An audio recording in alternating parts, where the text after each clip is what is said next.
Welcome back to special focus. రాజధాని రైతుల్లో భావోద్వేగాలు సరే, వాళ్ల గురించి చుట్టుపక్కల గ్రామాలు, ఇంకా చెప్పాలంటే చుట్టుపక్కల జిల్లాల్లో ఏమనుకుంటున్నారు? మిగతా రైతుల దృష్టిలో ఈ 29 గ్రామాల ప్రజల స్థానమేంటి? బంధువులతో వీరి సంబంధాలు ఇదివరకటిలాగానే ఉన్నాయా? ఏదైనా మార్పు వచ్చిందా? వస్తే ఎలాంటి మార్పు వచ్చింది? ఏంటి వీళ్ళ ధైర్యం?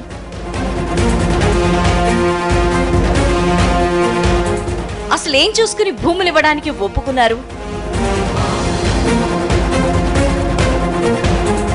రేపు తేడా జరిగితే బతుకులు ఎలా మారిపోతాయి?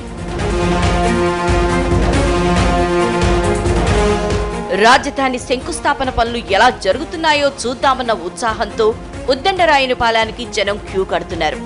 కృష్ణా, గుంటూరే కాదు, నెల్లూరు, ప్రకాశం జిల్లాల నుంచి కూడా వస్తున్నారు. వచ్చిన వాళ్ళందరిది ఒకటే మాట, ఇంత మంచి భూముల్ని ఇచ్చారంటే వాళ్ళ ధైర్యాన్ని, గవర్నమెంట్ మీద పెట్టుకున్న నమ్మకాన్ని అభినందించాలన్నదే ఆ మాట.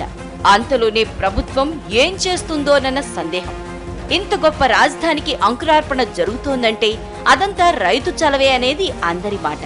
ఇప్పుడు పొలం ఇచ్చారు కదండి, వీళ్ళకి 30,000 ఇస్తున్నారు. ఇంటి దగ్గర కూర్చుంటే 30,000 ఇంటికి వస్తున్నాయి. మెయిన్ తర్వాత నా చేలో సెక్రటరీ పడుతుందో లేకపోతే మెయిన్ పడుతుందో నాకు సంతోషం. కూళ్ళు కూడా ఇవ్వటానికి ఇప్పుడు మా ఏరియా రాలేదంటే ప్రతి రైతు కూడా ఆలోచిస్తున్నాడు.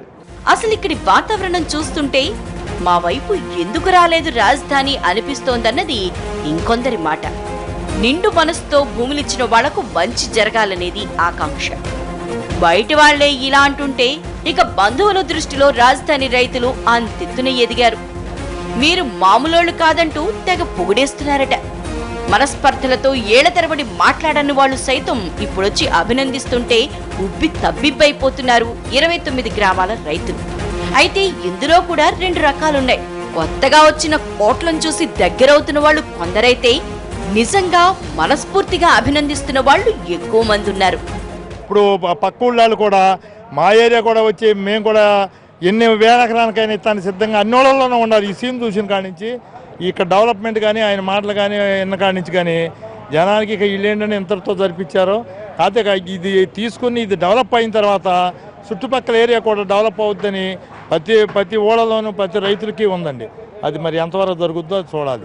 ప్రస్తుతం శంకుస్థాపన జరుగుతున్న ఉద్దండరాయుపాలెం చరిత్ర కూడా చిన్నదేం కాదు. శ్రీకృష్ణదేవరాయల సేనాది ఉద్దండరాయుడి పేరుతో ఈ గ్రామం ఏర్పడింది. తర్వాత రాజా వాసిరెడ్డి వెంకటాద్రి నాయుడు 1770-71 కాలంలో మల్కాపురం రెవెన్యూ పరిధిలోని ఈ గ్రామానికి చెందిన 475 ఎకరాలని బ్రాహ్మణులకు ఈనాంగాను, 12 ఎకరాలని మంగళగిరి శ్రీ లక్ష్మీ నరసింహస్వామి ఆలయానికి దానంగాను ఇచ్చారు. ఈనాం గ్రామం మొత్తం 1982లో రైత్వారీ పట్టాగా మారిపోయింది. అందులో 1/3 వంతు ఈనాందారులకు, 2/3 వంతు సాగు చేసుకుంటున్న రైతులకు దక్కింది. ఇదే భూమిని ఇప్పుడు రాజధాని భూ సమీకరణ కోసం ఇచ్చారు. ఎంతో చరిత్ర ఉన్న భూమిలో మరో చరిత్ర మొదలవబోతోంది. చరిత్ర పునాదుల మీద రైతుల సహకారంతో భవిష్యత్ రాజధాని నిర్మాణం కాబోతోంది. ఇది అమరావతి అంకురార్పణపై స్పెషల్ ఫోకస్. నమస్తే.